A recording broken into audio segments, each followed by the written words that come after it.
Hey guys, it's Brian with Buffalo Beer Reviews. Now officially going to be Brian with Eyed Cat Brewing. It's so strange to say, you've heard me say, on some of these beer sort of recipe videos that, I don't ever think I'm gonna be a professional brewer, but maybe that's gonna change for me in the near future. So today we're doing something kind of cool. We're gonna make a cream ale and we're gonna wet hop it. I'm gonna put a little picture overlay here, but Patrick, the other brewer, half of the Eyed Cat Brewing Company, started growing some Centennial and some Willamette hops a couple years ago, and this year he got a nice yield of Centennial hops. I think we yielded just about 6 ounces total, and I'm going to use those in a late addition boil in my cream ale. It's a really simple recipe. I don't think the screen will show up on the camera, but it's 7 pounds of Pilsner, it's 2 pounds of the flaked corn, a little bit of corn sugar to dry it out, and then the Centennial hops at 10 minutes. So you can see I've already milled everything, and I threw the flaked corn in there. It's kind of a mess until I get mashed in, and then I have an opportunity to kind of clean all this stuff up. I've already got 2 brews over here. In the fermenter, I've got a Belgian double that's still aging for another, I'd say, 2 weeks.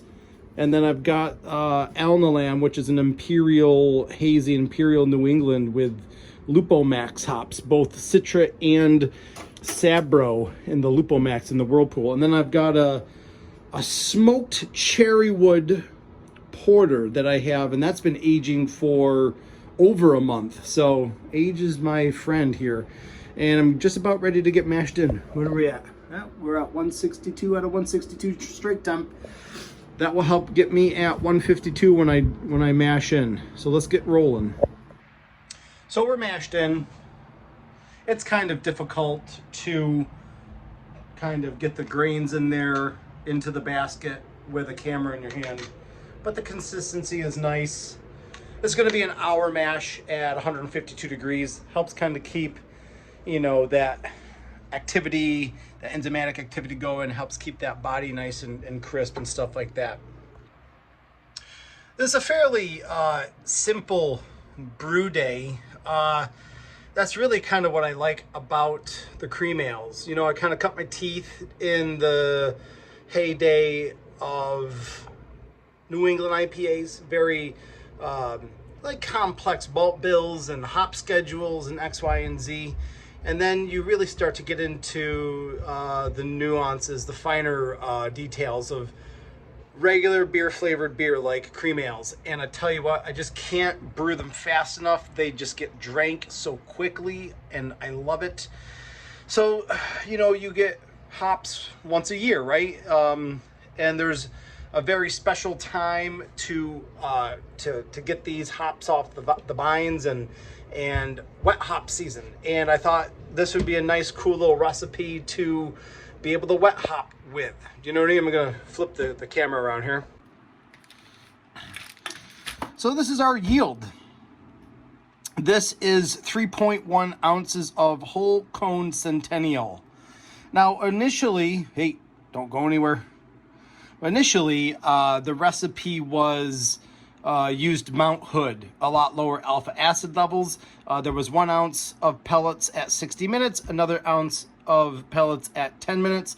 Gave us a nice bittering level and then flavor and aroma at the end, and all's was well. But with the whole cones, we only really have the equivalent, using the 3-to-1 method, we only really have the equivalent of 1 ounce of hop pellets, 3 ounces of hop cones. So with the higher alpha acids of the Centennial, we figured we're going to put it in, I'm going to try to do around the 8-minute mark. That should give us a doable bitterness level and give us enough time to get some of the flavoring out of this Centennial. And that's really where I'm going to be right now. Mash is going well. We have about 10 minutes left. I'm going to hold this over here. Nice consistency. I've hit my temperatures and all of my pH levels, and I'm super happy. And we're going to be bringing that out and sparging and vorloffing and all that other good nonsense momentarily. All right, guys, we are getting ready to do our hop addition here. It's about 12 minutes left in the boil. Off camera, I did do the Irish moss for some clarity and some Werflock. You know, we want to do this really nice, crisp and clean looking cream ale. You know what I mean? I have my airlock ready to go. I haven't used this ye old bucket in a while since my ferment conicals came in, but today we're just going to be going straight to the bucket. I have another bucket over here. You can kind of see what I did with my other bucket.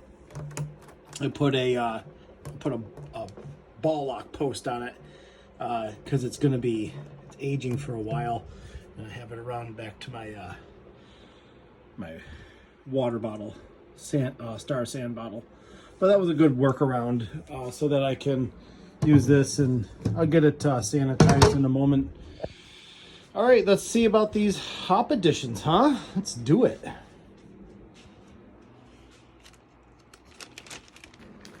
I'm super excited. This is my first experience with wet hopping, really.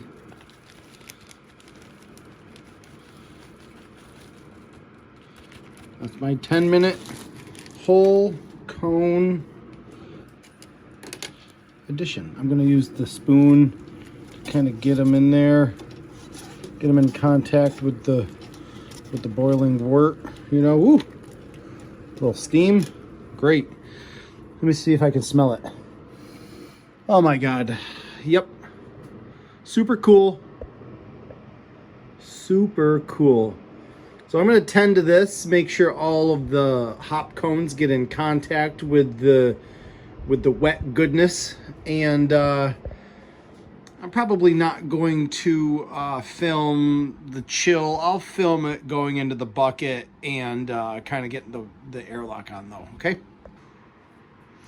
Almost forgot to break them up. I took the hop spider out, and I was breaking them up with the mash paddle against the screen. You want to get all of that lupulin sort of insides exposed to the wort, you know what I mean? So that's almost forgot. Just want to let you guys know that I didn't forget. All right, boom. We are done with our boil. The hops turned out really nicely. You can see, I think just from like that degrading sort of nature of the heat from the boil, that those hops were sort of really soft and easy to manipulate, easy to kind of break apart against the fine mesh of the screen, stuff like that. It smells really nice. I hope it turns into a really nice, unique sort of wet hop flavor in a couple of weeks with the fermentation. Do you know what I mean? I'm going to get my cold line up, and I'm going to get my hot line hooked up, and I'm going to start chilling this wort down. It's going to also give me an opportunity to start sanitizing my bucket and playing cleanup. You know, the most glamorous part of the brew day. Do you know what I mean? All right, guys, we are wrapping up Brewday. You can see here in the background. Chilled the wort down. It's at 69, 70 degrees.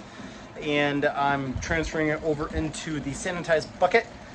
I'm gonna use this SO4 dry yeast. I was a liquid yeast guy for years, and I shouldn't say years. I was a liquid yeast guy for a lot of batches, and I started using the dry, and I absolutely love it. Just sprinkle it in.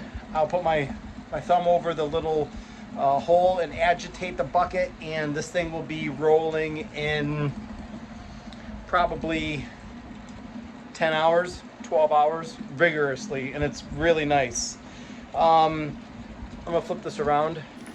I don't know if you can see, but it's a really nice pale straw colored sort of wort. You can even see with the Irish moss and the Werflock tablet that it's all congealed down. I gave it a couple extra minutes to congeal and settle down at the bottom of the brew kettle, hopefully below where the spigot line is, so that I don't have to account for that in my fermenting bucket. It's really no big deal. Then, like I said, once we have our lid on and the airlock going, it'll just be time to clean, and I believe I don't have any batches of beer coming up scheduled for the Brewer's Edge Mash and Boil, so I'm gonna refill that up, and I'll run my PBW through it, and that thing will be literally sparkling. I love using the PBW and the Star San afterwards. It'll literally be shimmering when I'm done with it.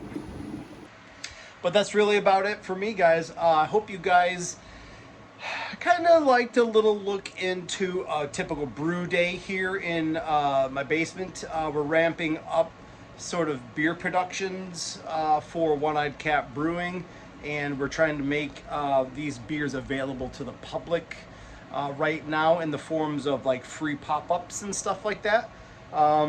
If this is something that you guys find interesting, give me a thumbs up, leave me a comment, all that good stuff. You know I love that stuff, part of the channel, you know what I mean? So happy brewing adventures, everybody, and I'll see you guys in the next one. Cheers.